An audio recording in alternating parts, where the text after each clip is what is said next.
هناخد النهاردة ملاحظات عند القراءة في اللغة الكورية. في قاعدة بتقول لو جه حرفين اتنين باتشن في الأسفل اللي هو الحرف التالت والحرف الرابع ينطق حرف والتاني لا ينطق، يبقى تاني بننطق واحد والتاني لا ينطق. زي مثلا ال والج، ل والج ج ج. ال والج لو جم هما الاتنين مع بعض تحت في الأسفل في هيئة باتشن ينطق الج ما ينطقش اللا. طب ليه هي القاعدة كده وبنحفظها كده؟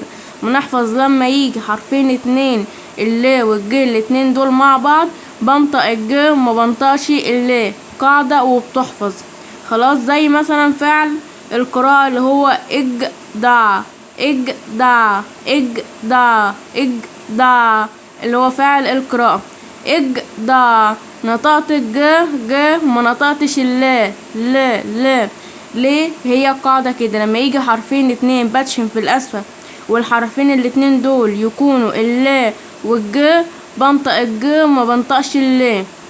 خلاص يبقى تاني لو جه حرفين اتنين باتشن في الأسفل وكانوا عبارة عن اللا والج بنطق الج ما بنطقش اللا، اللا بيكون سايلنت.